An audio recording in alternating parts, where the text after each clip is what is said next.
Great Hat SSH Shenanigans. This talk is going to be about all of the cool offensively focused things you can do with SSH. If you are a red teamer or a pen tester and you don't have SSH in your toolbox already, hopefully you'll see why you should have it in your toolbox and all of the cool fun things you can do with it.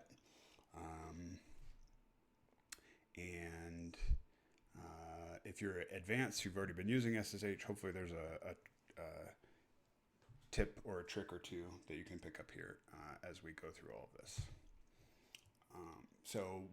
How is this talk going to be?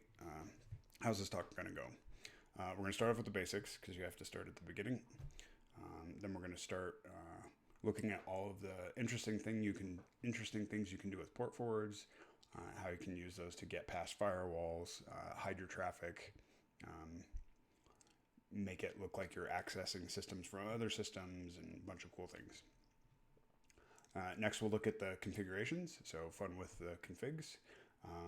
SSH has a bunch of different ways you can modify its behavior and make it do things that users are probably not intending. Leaks a bunch of information about what users are accessing, how they're accessing them, where they're accessing them, etc. And then lastly, we'll look at stealing creds. So SSH, as we'll see, has access to credential material, and we would like to get access to that, and we will show a couple different successful strategies in doing so. But first, who am I? My name is Evan. I'm also Syndrome on Twitter.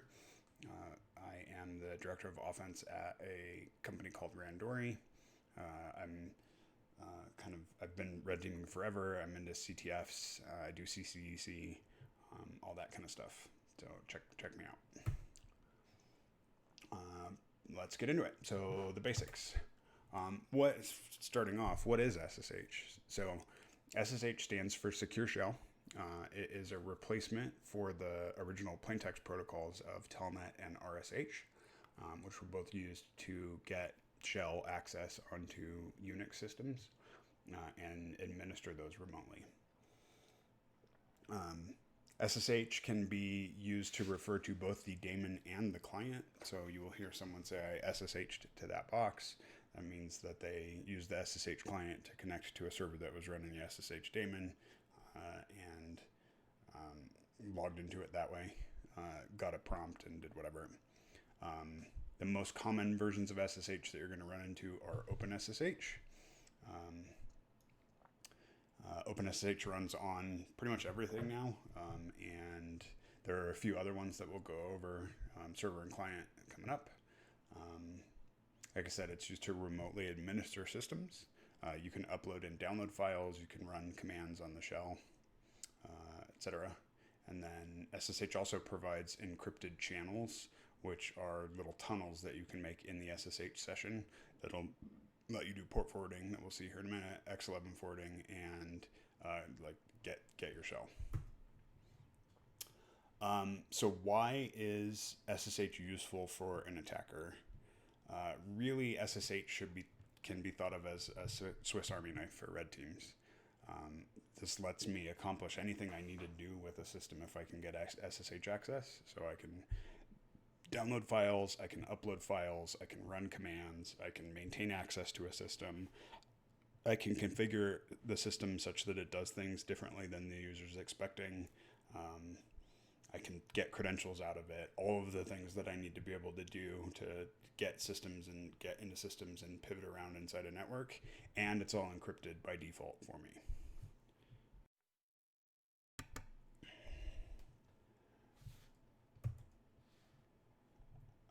So the common SSH clients and tools that you'll run into. Like I said, on most Unixes, the common SSH implementation is OpenSSH. On embedded systems, sometimes you'll run into dropbear, which is just a very small implementation of SSH. And just the difference here is some of the functionality that we go over here might not work in OpenSSH, or in dropbear, or some of the other SSH servers. There's actually just SSH.com has an SSH server, and there's a few different ones, but most of the time you're going to run into SSH, and most of the stock is geared towards that. On Windows, you can obviously drop into WSL, WSL2, and then you're just at a Linux prompt. So you'll have the SSH client. There's a GUI that's called PuTTY, which is from way back when. And then there's Plink, which is the CLI implementation that uses the same SSH stuff under the hood that PuTTY's using. And additionally, on Windows 10, after 1809, OpenSSH is available in the Windows App Store. So you can get the SSH server and the SSH client. And then lastly, another tool that's super common that we're going to take a look at a little bit here is PARAMIKO, which is a Python library that implements the entire protocol, the entire SSH protocol, both client and server in Python. Super useful for being able to write scripts to do either like log into systems for you and do stuff, or as we'll see later, make a server. Another reason SSH is super useful here, it's really simple to enumerate. So by default, SSH is port 22. That's the port that it has registered. You can move it to different ports, but all of the servers, if they're installed just by like with the app or whatever, is SSH. Here you can just use netcat and just grab the banner. Really simple banner up front. It tells you that it's SSH 2.0 is the protocol of SSH that it's speaking. The version is, you can see this is an open SSH server, 8.3.1, and then it's running on a Debian system. So just with netcat, I can tell what version of SSH is installed, what version of SSH protocol the SSH daemon speaks, what version of SSH is installed, and the operating system. There's even more stuff that you can figure out. So with Nmap or there's a bunch of other tools that can do this, but lots of people know how to use Nmap. When you run the discovery scripts, it will do that banner grab for you, and it will also enumerate all of the algorithms that the SSH is using. So SSH is a pretty old protocol. You'll run into systems that have older, more insecure algorithms and potentially vulnerable SSH versions. So there are some versions of SSH that are vulnerable to user enumeration and command injection and all sorts of stuff. So that it is so easy to enumerate is pretty nice. So continuing on with the basics here, just running a command on the remote system. There's two strategies here, essentially. The first is I'm going to connect to the remote system and request a interactive shell. So the first command is just SSH. That's going to launch the command line, bob at, and then the IP address is 10.10.10.10. So that's saying login to 10.10.10.10 as the user Bob.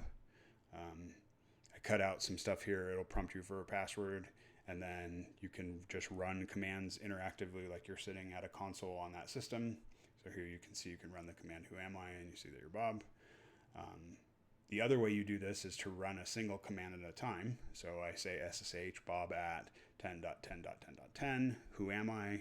It says Bob. This is super useful if the system is being actively defended. So say one of the blue team or someone is actually on the system watching for connections and seeing who's logged in. They'd have to catch that and run that command while the who am I command is running, or whatever command you want to run. This is just an example. But they'd have to actually see that to see that you're logged in. This will still show up in last and in all of the logs and everything, but if someone's just sitting there trying to see if someone's actually logged in and watching for SSH processes to start, this will let you have a little race where you can run your command hopefully before they actually catch you doing whatever the thing is that you want to do. Like I said earlier, you can use SSH to copy files. So I can copy a file from my system to the remote system, or I can copy a file from the remote system to my system. There's two ways to actually do this. The first one that I have laid out here is SCP, so secure copy. And in the first example here, I'm going to upload a file from my computer to the remote system.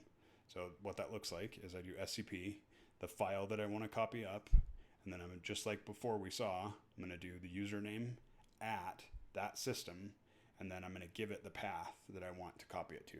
So here I want to say in the user's home directory, in the bin folder, name my file not malware. So I'm going to copy my malware up there, and hopefully they won't catch it because I called it not malware.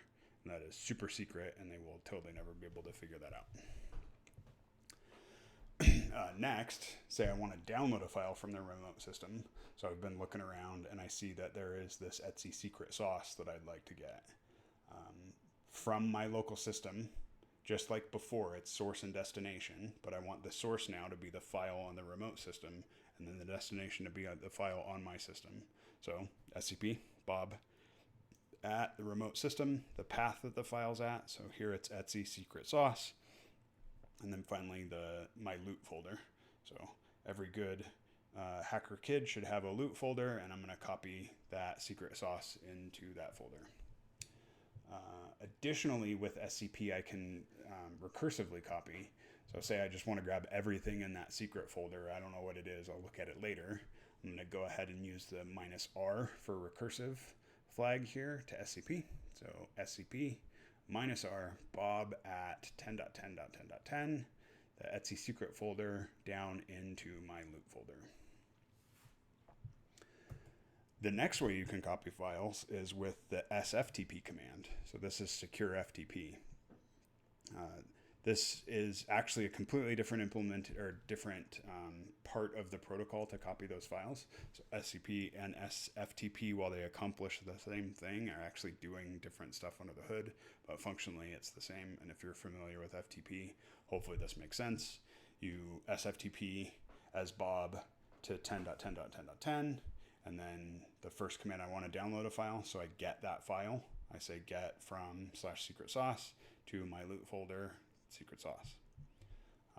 And then next example, I want to upload a file. So SFTP Bob at 10.10.10.10. I'm going to put from my artifacts folder the malware. Just going to put it into not malware. Once again, super secret. No one will ever catch that. Totally not malware. Don't look at it. It's fine. And similar to SCP, SFTP has a recursive option for the get command. So get -R /temp secret from the remote side. So say that's a folder, and then I'm just going to download it into my temp folder until I can figure out what to do with it. And you can see what happened there. So kind of the basics there. SSH lets you log into a remote system, get a shell on that system if you want. You can run commands singularly, so you don't even have an interactive session, so it's a lot harder to find. You can copy files down, you can download files, you can upload files. Even that just alone is super useful to an attacker just in and of itself, but let's go ahead and move on forward to fun with port forwards, and we'll see kind of the more advanced stuff you can do and how you can use this SSH in your tool belt to get around common firewall setups and that kind of thing. So first here, we're going to look at local forwarding. So in this scenario, I have access to the 10.10.10.10 system. Hopefully that was enough 10s. And I happen to know that that is sitting on a boundary. So here in this this slide, I'm showing you that I have this box, which I'm going to call my jump box. So 10.10.10. Or you'll also hear this called a bounce node, and I'll probably go back and forth. But I happen to know that this is sitting on a security boundary here, and there are other systems back in here that I'd like to get access to. I can use SSH to forward ports from my system through that system. Look a little bit like this. So I'll have port 8080 on my local system will jump through that 10.10.10.10 system and then point at one of the systems on the other side. All of that will go over the SSH tunnel. So that traffic is encrypted from my laptop here to this system, and then it comes out of here and will wind up over on looking at this system. What that looks like on the command line is you use the -L for local forward, and you want to tell it the port on your system that you want to listen on, the host that you want that connection to go to on the far side, and the host port on the far side that you would like to go to. So in practice, what this looks like is SSH minus capital L. I want to listen on my host on port 8080 on my laptop. I want that traffic when I go to port 8080 to go out the other side to 192.168.1.10 on port 80. So say there's a web server on that system that I'm trying to get access to. And then I'm logging in as Bob to that bounce node, 10.10.10.10, 10.10.10.10. I should have done different IP addresses. And then interestingly here, I'm going to give it -n. So that tells it not to request a shell, and then I'm going to background it. What that does is now I have 8080 listening. I can now go on to my next command. I didn't request a shell on the remote system. So once again, if there's a defender watching that system trying to see, like run a who or see who's logged into it, all they'll actually see is that there's an SSHD process. It doesn't actually spawn a shell or anything. And then if they're really on the ball, they'll look at netstat and see the network connection. But most of the time, they just won't realize that there's somebody logged in. And then, like I said, that's backgrounded. So on my local system now, I can point curl at localhost on port 8080. And so there's a HTTP server there that happens to be serving a file called secret that I need to get. And I get it, and it looks like I won. That's super fun and all, being able to do a local forward, but I don't want to do that one by one through all of these systems on this network. Thankfully, SSH was nice enough to think of the kind developers of OpenSSH. They implemented this thing called dynamic port forwarding. So what this does is this lets me open up on my system a port that will forward over that SSH tunnel, either SOCKS 4 or SOCKS 5 proxy, and then I'm essentially using that SSH server as a proxy server, and I can get to any of the systems behind that network as long as whatever I'm using speaks that SSH protocol. So if I use this proxy port, then I can proxy that through this system and just get to any of the systems that are behind here in the way this kind of basic network example is laid out. Kind of counterintuitively here, it's actually easier to do this than the just singular local forward. So at least on the SSH side. So all I'm doing here is -D for dynamic, and that does a dynamic forward. I'm telling it port 1080, just it's a common SOCKS port. And then same thing, Bob at 10.10.10.10. I think I got that right this time. And super nice and easy. Once I run that command and I've successfully logged in, I now have a proxy server. I've turned that SSH system into a proxy server. So what I can do with that is I can point a web browser at that proxy server. So for instance here, FIREFOX. So in FIREFOX, you go preferences, network settings, manual proxy conf here, and then, or click the manual proxy conf button, and then do SOCKS host, and here I've picked SOCKS 5, and then I just tell it my port 1080. Now anything my browser tries to go to is going to forward over that SOCKS proxy and come out in that other network. Additionally, you can I like to use PROXYCHAINS. There's actually a couple different tools to do this, but PROXYCHAINS is the one that I know how to use, so it's pretty easy for me. You can use PROXYCHAINS here, and you just configure it to tell it where the proxy host is, and then you use the command PROXYCHAINS. Here I'm just going to drop in a bash, and what PROXYCHAINS does is it hijacks the libc calls to socket operations, and then forwards them over that, for TCP operations, forwards them over that SOCKS protocol, speaks the SOCKS protocol, and then forwards the traffic over. So anything in that bash session gets forwarded over that proxy. You can do one-off commands, but I like to drop in a bash here a lot because you can do curl and a bunch of other nmap and netcat and all that kind of stuff. You have to use the right options because nmap needs to be on layer 2 sometimes, but depending on how you're trying to scan. But for TCP scans, super useful. And so you've essentially just used that SSH host to bounce into that network that you probably didn't have access to necessarily, but thankfully thankfully you had access to that one SSH host and you got in. The next way you can port forward is kind of the opposite of the local forward, which is the remote forward. So say I am sitting on my laptop and I would like a port on that SSH server to open up and forward that port back to my system. So I'll do this with SSH a lot to get from a system out to the network and then be able to do all of that same forwarding and tunneling and stuff just in the opposite way. So say I'm actually on, I have to be on both systems in this scenario. So I'm on my laptop and then I also have access to this system in the network, and I'm trying to exfil some data or something. I can't get out because they're blocking the internet, but I have access to this and I have access to my laptop. So what I do is I SSH and I set up a remote forward from here that says, hey, listen on 2222 here and forward that back to me on port 22, which is SSH. Then from this system, I can just use any of those SSH commands, provided I have the SSH command line, and I can do stuff like copy files to here, but it's really forwarding to here. So anyone looking at the network traffic, nothing's actually going out over the firewall or anything. It's just traffic going to here.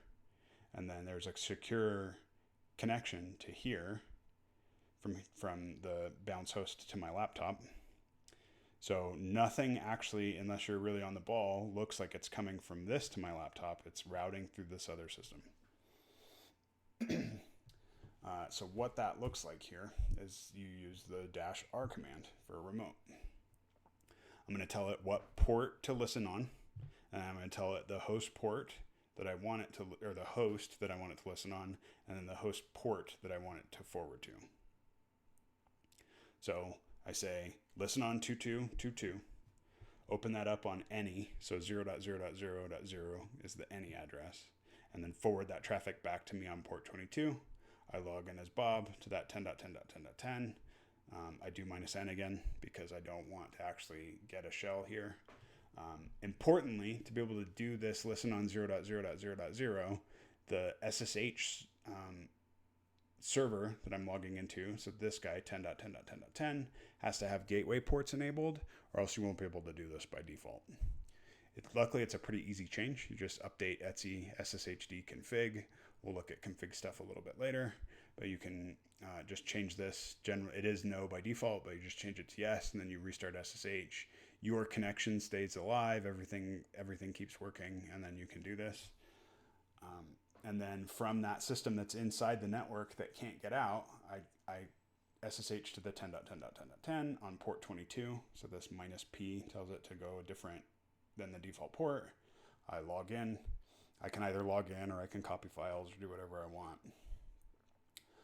Important thing to point out is if I'm on a system that I don't control, if I'm on a system that I don't control and I SSH into my system, I am potentially giving up credentials or a password or something to my system.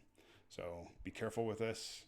Make sure that this user that they're logging into is something that they're not too worried about, and that user's locked down and that they can get to everything, or you're kind of letting them into your system and getting hacked yourself, and you do not want to be that person. So that's cool, but it's a lot to type. Say I want to do this same scenario where I have a tunnel and I want to log into that. I want to log in through my jump box or my bounce node, and I want to land over here. So I would have to SSH to here, do a port forward to tell it to go over here, and then SSH to that port forward and go over here. And that's a lot of work, and I'm a lazy hacker. I don't want to do that. Thankfully, the people that implement SSH are not lazy, so they think of all of these things and have it done ahead of time. SSH has this cool option called a proxy command. The proxy command is the old way to do this, and they've actually since implemented a new version, but proxy command is still super useful, and we'll see another use of this in just a second. But what you do is you say -o is option, you say proxy command. I want my proxy command to be SSHing to that remote system again, and then here %h and %p get replaced with the system that you're trying to log into. So it would be remote and the port. Like I said, this is kind of the old way to do it. The SSH developers were nice enough to realize that this is also a lot to type. So they made this thing called proxy jump, which you can do -J and tell it, Bob, this is essentially doing the same thing as this. And then you're just logged in.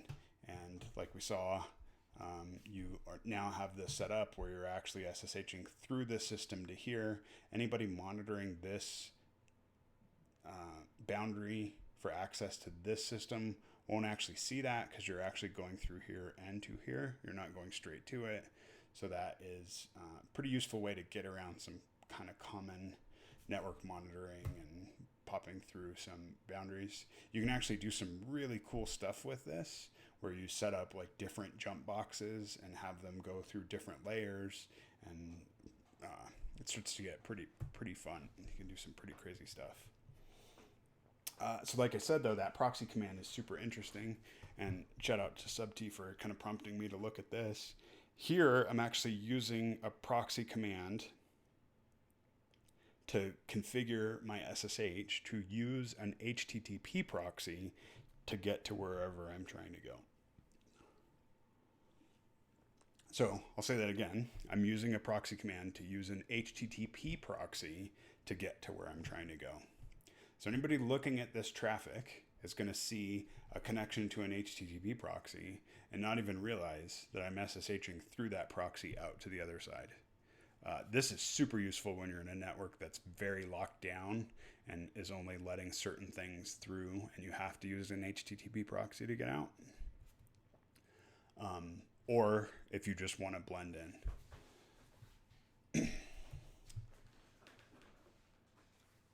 Another thing that is very useful here is, so now I have all of these tunnels and this forwarding and all of this cool stuff that I want to set up. But SSH is a TCP protocol. So if anything happens in this connection, any of the routers or something time out, something weird happens, that connection will die. Maybe I want this tunnel to be set up really long-lived. And how I accomplish this is with a command called auto SSH. And what I like to do with this is I will set up auto SSH to log into my laptop and forward port 2222 on my laptop back to the host. So I apologize, the arrow is backwards here, but it would actually forward from 2222 back to my host on 22 and funnel that traffic. So I connect here and it goes out here. So there's an auto SSH connection out. It sets up that remote port forward to come back. And if that connection dies, auto SSH will restart it for me, monitor that process and restart it for me. That effectively lets me maintain access to this, and I don't have to do anything once it's set up. And what that looks like is you use the auto SSH command. It's just a tool that you can install. I'm giving it some options here: the server alive interval, server alive max count. So this will wait 30 seconds and it'll max try 3 times.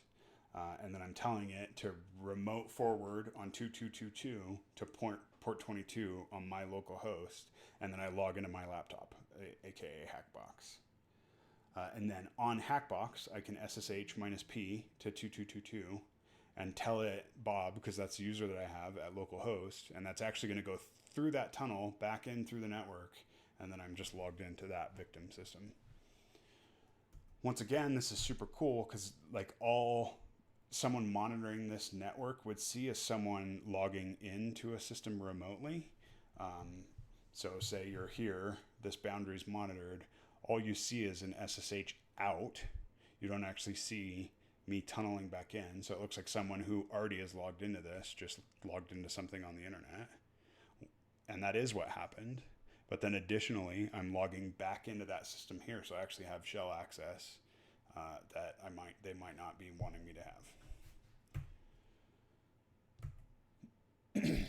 So a bunch of fun stuff you can do with port forwarding, super useful for kind of crossing those security boundaries and getting into networks that you're not necessarily supposed to have access to. With auto SSH, you can maintain that access. And if you get creative with it, you can jump around and get to a bunch of different network segments and really make it confusing. With all of the port forwarding, you can make it look like someone's connecting from a different system as long as you have access to connect all through.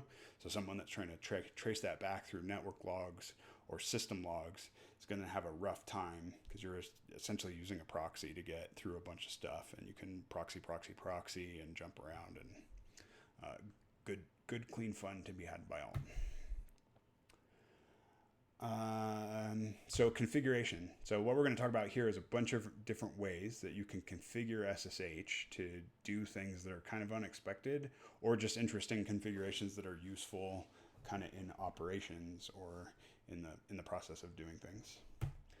First up, I want to point out that we have these escape sequences. So if I've SSH'd into a system and I have an interactive shell, SSH actually has this kind of hidden shell that you send a special character sequence. It's like a cheat code almost, and it gives me all of this functionality. So what I did here is, from my prompt, I did new line tilde question mark, just in quick succession without anything else going on. And that's showing me the help for this escape sequence prompt. Probably the most useful, the ones I use all the time, is the terminate connection. So if something messes up with that SSH session and my shell is hung and I can't get it to work anymore, instead of having to drop into another prompt and find the SSH process and kill it, you can just do this tilde, new line tilde dot, and it kills the SSH session. Also super useful if your friends let you sit at a prompt for their SSH and you want to mess with them. Just do that real quick. The other one that is super useful here is the background, or sorry, the command line, and that's the capital C. So why is this useful? You already saw you can just do this with the command line, right? You can SSH -L and open up the port, or -R and open up the port and all that kind of stuff. So this is one of those things that's really useful,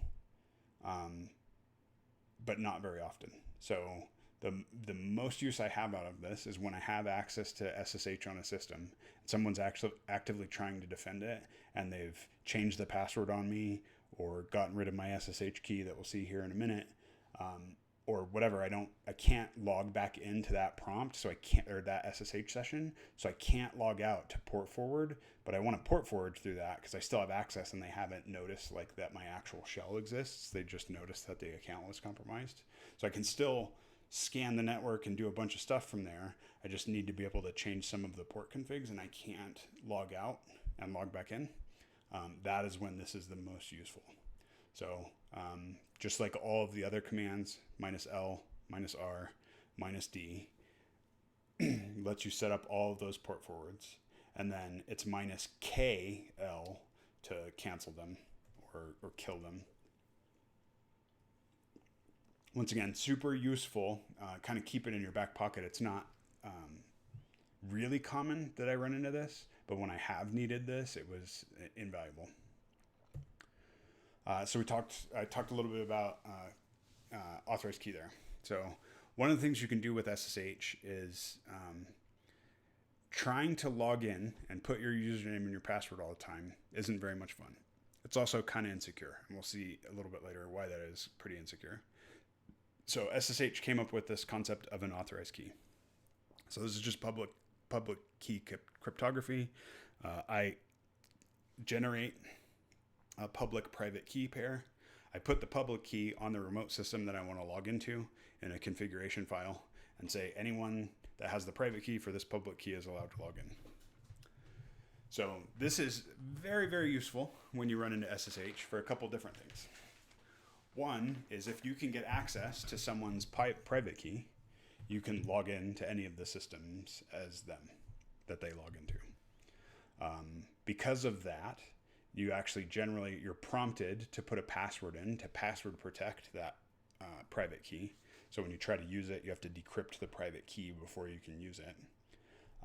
Most of the time, or still a lot of the time, sadly, people that are generating these keys just hit enter twice, and then you get an SSH or a private key that is not protected. And by sadly, I mean awesomely, because it's great, and you find this all the time. So where that file is stored is generally, there's two places. SSH is either, or the SSH stuff is either in etc SSH, which is the global configuration, or here where we're looking at it in the user's configuration, which is the .ssh folder in their home directory.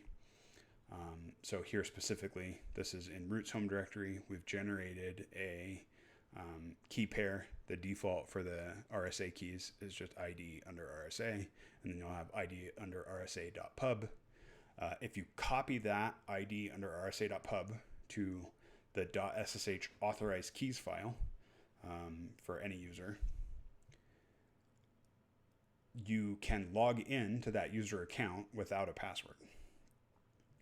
So this is also super useful in the case where I land on a system and I don't know the user's password, so I can't change their password, but I'd like to be able to SSH in as them. I can add this key, and then I can SSH into that account as them and have a full PTY shell that lets me do all of the things you would do with a full PTY shell: edit files, run sudo, all that kind of stuff. And essentially this lets you maintain access. I don't need to know the user's password as long as that file exists. So this is also super useful for like hack the box style challenges where you get a web shell, or just if you have a web shell as a user and you want to upgrade to that user level access, if you have the ability to write to this file, then you just add an SSH key in here and you can log in. SSH by default will check the permissions of that file and not use it if they aren't correct, but sometimes it is configured to not do that, so it's always worth checking. Kind of the meta here is it's always worth looking in the SSH folder because there is a bunch of different stuff, and we'll see more of that here coming up. So up next is the known hosts file.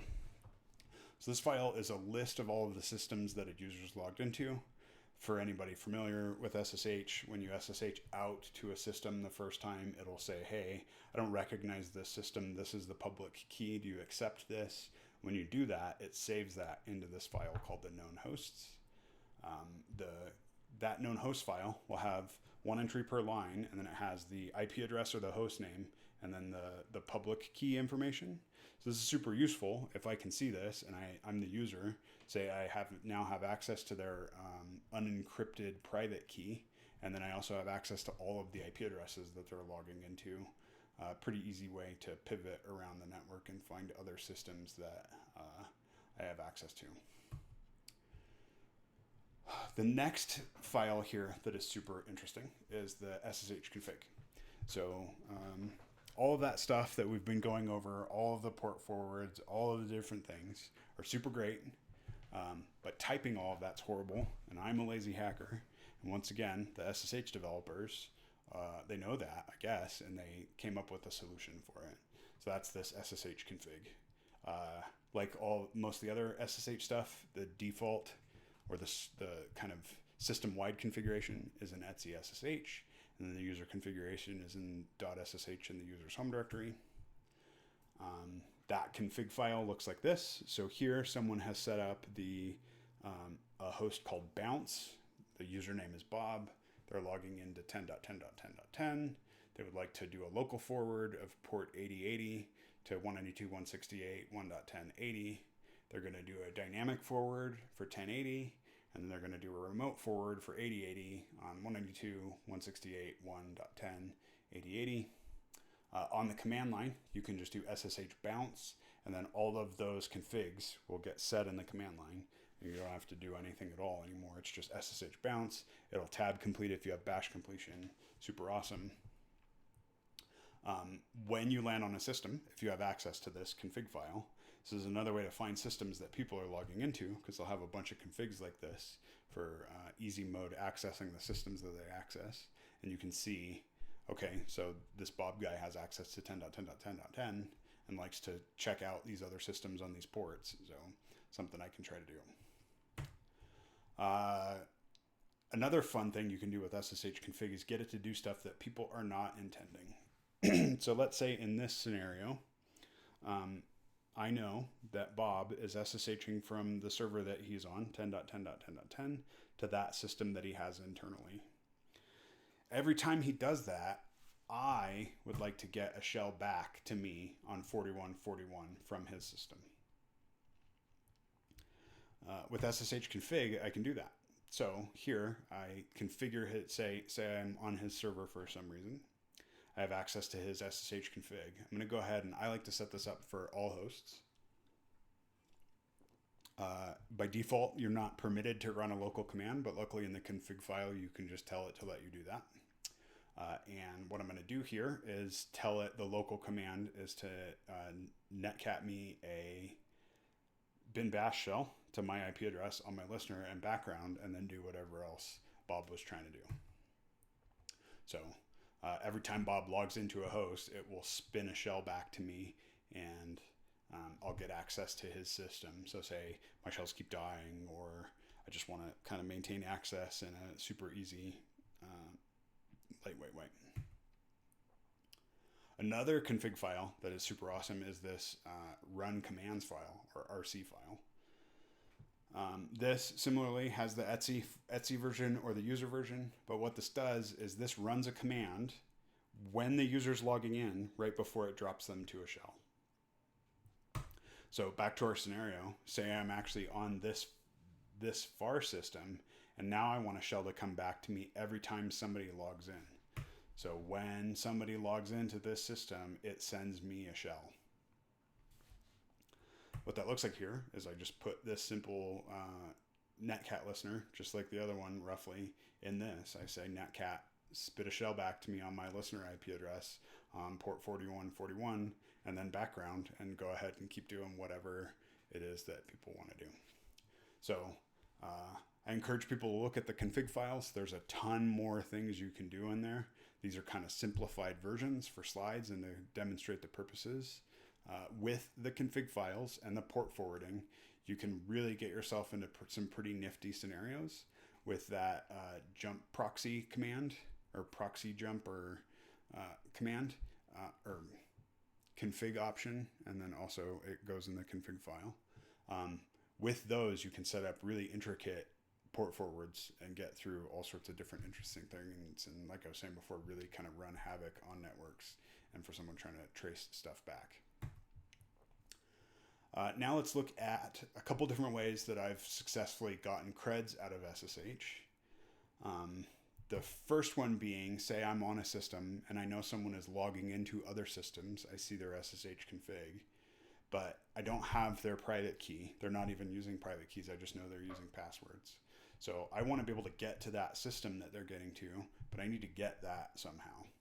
So a thing I like to do is I create a little shell script here that's in their path before the normal SSH command. So the SSH command by default is in user bin SSH. Here I'm making a shell script called user local bin SSH that prompts the user for a password again, and then writes that password to a temp file, and then just SSHs for them. So what that looks like, and I'm sure people that are used to SSH, is you SSH out, it asks you for your password, you typoed it, it just asks you for your password again, you typed it right, you're good to go, and then eventually you exit. And you can see here that in temp.creds, I've now stolen that super secret password, and I have Bob's password to 192.168.1.10. I'm able to pivot and kind of be on to the next thing. Additionally, let's say the other way is true. Someone's SSHing into a server that I have access to, and I want to see what their password is. Here, I use the debug tool called strace, which just looks for all of the system calls that happen in the binary. So I find the SSH process, I attach strace to that SSHD process, and I tell it to just show me the reads, because I know how the SSH daemon works. I know that when you connect into it, it sends you a prompt and then reads your password from you. So here, I'm telling it to just show me all of the reads. And there are a lot of reads, so I've gone ahead and grepped them for this magic string that happens right before the password, just as part of the protocol. And here you can see I've stolen this password of super secret from someone when they're logging into the SSH. Another really fun one here is using this PARAMIKO to create your own SSH server. So this is kind of the most basic example of this that I can show, and make it actually fit in a slide and be useful. But the idea here is, say I'm on a server and it's not running SSH, but I know someone is trying to log in. I need to speak enough of the SSH protocol to get them to give me their password. But I don't necessarily want to let them log in because I don't know what they're trying to do, and I don't want to implement the entirety of all of SSH. So let's kind of run through this Python code a little bit. What I'm going to do here is, for this line here, I'm going to go ahead and grab the TCP socket, or create a TCP socket. I'm going to bind on 22, so this means I have to have access to open those non-ephemeral ports. I'm going to listen for one connection, and then accept for that connection. So once I've got a connection, I let myself know, hey, someone from this adder has connected to me. Then I'm going to take advantage of PARAMIKO, and I'm going to create, they call it transport in the PARAMIKO implementation. With that transport, I'm going to go ahead and add a server with the PARAMIKO RSA key. So I have just a test key. So like I said before, when you SSH out and it says, I don't recognize this, here's the public key, this is going to be that key that it gives them. So this is one chance that they could detect this. So if they're trying to SSH in and it's a key that they don't recognize, you should just say no unless you know that there's a key that you should be seeing. But most people just say yes because they assume it's a server they haven't seen. And then I'm going to go ahead and start it with my server and tell it to just serve, and then accept the connection. So what this looks like here is this now uses my server. They connect in, they get the SSH protocol does its negotiation and says the only thing I can do is password authentication. So they'll get a password prompt from the client because it knows how to speak enough of the protocol, and then they'll send me the username and password to my SSH server, and that the PARAMIKO server will call this check auth with the username and password that it got. I can say, hey, cool, check it out, I got a username and password, and then tell it, no, that's not a valid username and password. So from the user's point of view, they tried to SSH in, the SSH failed. They don't know why it is, they don't know what this box is anyway. It's not supposed to be on their network. So kind of ignore this spawn a connect back shell. That's not what's actually happening. I'm actually starting an SSH server here. So start my super secret, awesome SSH server just with Python. It tells me, hey, I got a connection from here. And then, hey, that connection sent me Bob as the username and sent me Bob's super secret password. So I now have that password. I know where they came from. I can probably try to log into that and see if I can pivot from there or use that credential somewhere else on the network. So that is kind of an intro and a little bit deeper, but not super crazy deep dive into all of the cool, not all of, but a bunch of the cool things you can do with SSH. You saw that just by default, it gives you remote shell access, lets you do port forwarding. You can download, upload files. It's all encrypted. That port forwarding, you can use that to accomplish almost any sort of hopping that you need to be able to do around network segmentation. So really, if you can get to port 22 and you have some sort of credential material to log into that port 22, you can do quite a bit inside a network. You can get access to systems you might not necessarily, you're not necessarily supposed to have access to.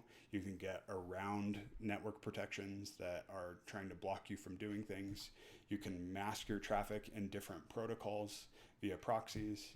You can make your traffic look like it's coming from different systems via proxies. With all of the configuration options you saw, you can trick the system into doing things or really trick users into doing things that you're not expecting.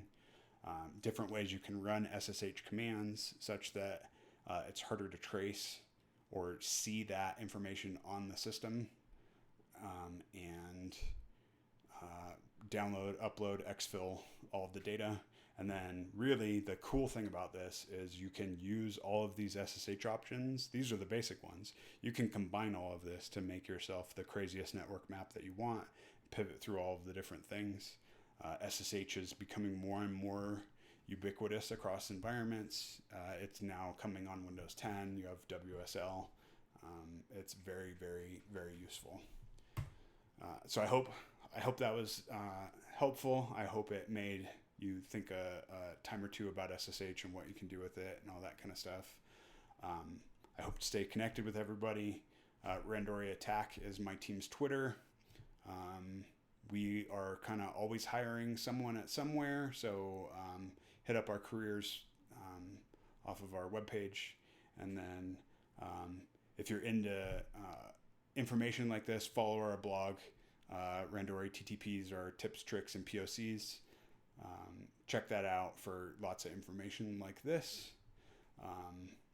And then lastly, I'm pretty passionate about this. We need to make sure that we're taking care of ourselves, and popping all these shells is awesome, and maintaining all of this access is super great. But we also need to make sure that we're taking the time to get away and keeping ourselves fit. So hashtag RedTeamFit, check us out on Twitter. There's a bunch of Discords all over the place, and we've got a bunch of groups and doing all sorts of really awesome stuff. And that's what I got. Thanks, everybody. Hashtag RedTeamFit.